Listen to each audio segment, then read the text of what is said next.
Okay, I did, I don't remember what I said in the last clip, so I'll just kind of reiterate here. I did take it and spray it down a little bit, not enough to make it super clean, but I'm going to make it cleaner. I have done some research. I think what the problem is the fuel pump, and apparently that tends to be a problem with these things. I've researched how to do it, which I could do. It would take a while to do it. Plus, I have a warranty on this, got 2-year extended warranty on it, so I'm gonna see how well those things work. But I want to clean it up first. Now, and the reason I know that's probably the problem is because I don't know if I talked about it earlier or not, but the guy that I went out riding with during the night, him and his wife, he had a charger, portable charger, which he came already stuck on here, and I think I just ran the battery down continually, restarting it because it kept dying. And in the morning, the next morning, when I got out to try to start to see how it was doing, it just would go boop, boop. It wouldn't completely kick over. So he came and threw a charge on it. You see, my fear was, man, I ran that thing, it was getting, it never went, the temperature never went over like anything extreme, but you could still feel the heat under it. We'd go to a puddle, and this, of course, it was steam, but that would scare me that I've overheated. We couldn't see in the bottle here. You're supposed to have, let me see if I can show you. There's supposed to be about this much fluid in this bottle right here, to which, you know, it gets hot, water runs in, or coolant runs in, it fills it up, it gets cool, it sucks it back out. And we couldn't see it, which usually I could see it. So I think as it ran, it's just kind of diluted. But there's actually more in there. I'm going to have to break this loose and take it out, because we were putting a little bit of water in there thinking it was out of water. So my fear was that we were lost out there trying to find a way back. We kept looping around. You know, we'd go around for a while and wait a minute, this we've already been here. I'd see a puddle that I recognize, I'd see a tree limb I'd recognize, something. We went around, finally found our way out, but the whole time this thing was hard to keep going. I couldn't get it over 10 miles an hour. At some points I could get it pushing 20, and it was just backfiring the whole way. So my fear was by the time I got it back to camp, it sat overnight, seized up or something. So with all that said, he came over and put the jump on it. We started it and it actually ran. I could turn over now. It'll run. Of course, it's hard running, and so I've researched all the stuff that's going on here, and I'm pretty sure I'm dealing with a fuel pump. So I'm gonna take it down to the dealer in a couple days and say, okay, let's test this warranty and see if you guys are gonna fix this for me. If not, I'll have to go get my own and do it myself, which I guess would make for a good video. In the meantime, I'm gonna wash it up, not make it look like I took, because I was putting that thing through some holes, which I didn't really want to do. I was afraid to go into the really deep stuff, and I never like submerged it, but I mean, I was going through mud and just splashing up pretty high, and it would be blam and banging it hard and the whole bit. It was fun, believe me, I had a blast.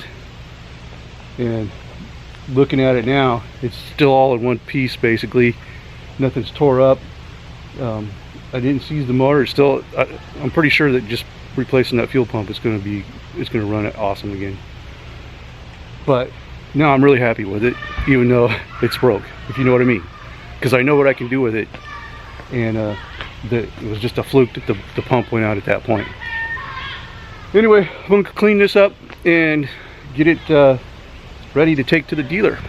So one of my concerns with washing this, it's like, why are you concerned about that if you're going to take it through mud, is just willy-nilly spraying everything with water on the engine and stuff like that. But researching and watching other guys, they'll take them out and run them, I mean, you know, run water levels up to here, through there, cover them with mud, sink them, submerge them. And obviously some of those are special built with snorkels and stuff like that. But I've seen some that aren't built like that, and they're just trail riding and whatever. But they you know, specialize in how they wash their ATVs, and they put it on YouTube. And I've watched, and every single one of them will pull body parts off and spray directly on the engine. So I guess there's nothing to worry about that. So that's what I'm going to do. And they'll throw degreasers on there, all kinds of different things. So what I'm going to do is I'm spraying with the water hose with the high pressure as much as I can, just to break all the major stuff off. Then I'll kind of pull a car wash kind of a deal on it, you know, detergent, soap and water.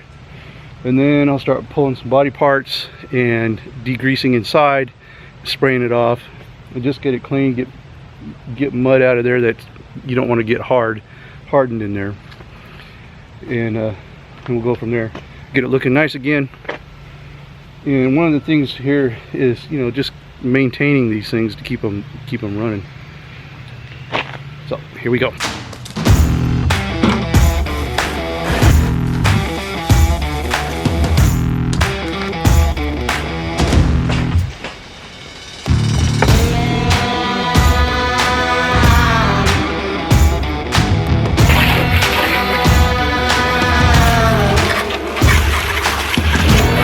All right, basically just did like a car wash, just detergent, soap, the sponge, rinse it, soap it down.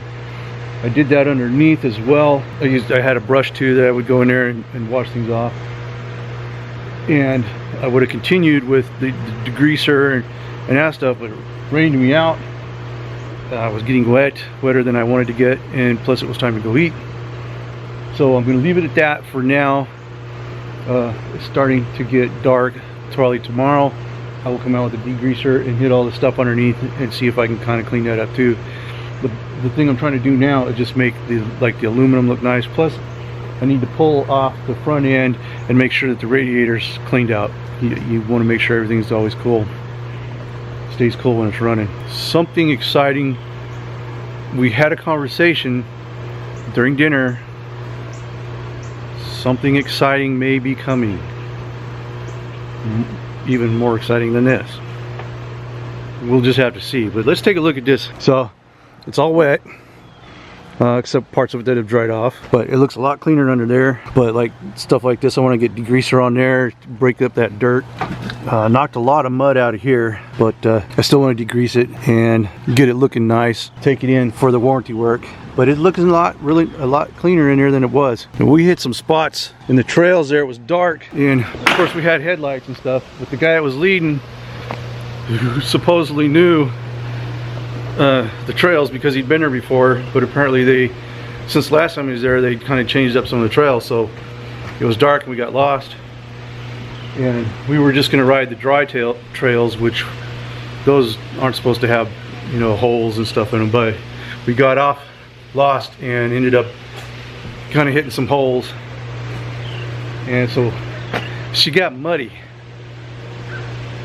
but she's in one piece, so that's what I'm glad about, other than the fact that my fuel pump's screwed up. Anyway, we'll get to that. I'll do that tomorrow. I'll do the degreasing tomorrow, and we'll see what happens there. So fun.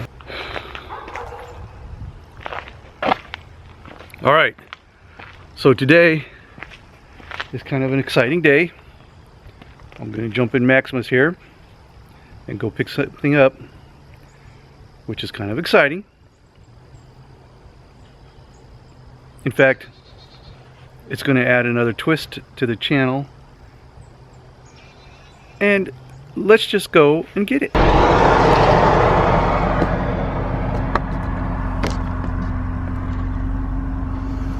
That sign right there says State Line Station. It's an old abandoned gas station, and I am supposed to meet or pick up the new item here. So now I just got to wait for it to show up. I can't wait.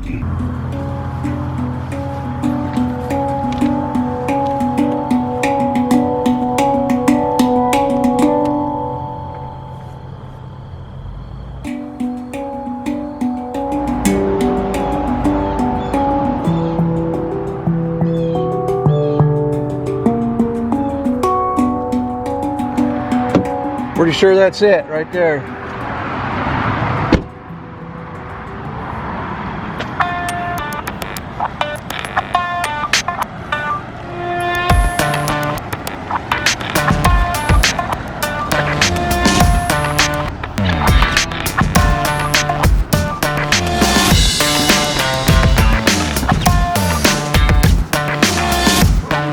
Sweet.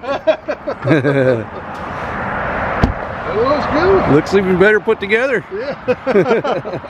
There's the keys to it. Let me drop this right here. I got to get this on video. Yep. I own a 2017 Polaris Razer 1000XP High Lifter Edition side by side. Why? Because I am old and unsupervised. Because I can. Because I've wanted one for as long as I knew they existed. Now I live in Tennessee and I purchased it from a dealer in Alabama. Picking it up at the state line is some sort of formality, but that is not the point here. The point is, well, the fun is just getting started.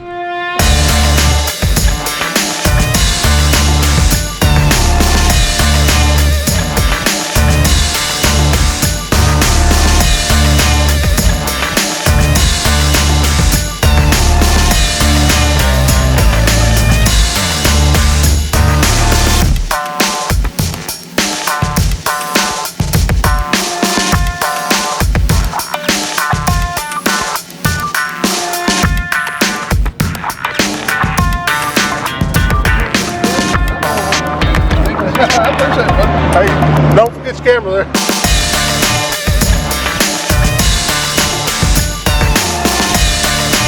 Yes, I still own the Sportsman 570, and this will just add to the fun. Yes, I still have lots of work to do on the cabin build on the property, and I will still be doing videos on that as well. But now that I own a Razer 1000XP high lifter built specifically for mud, this channel is going to get dirty.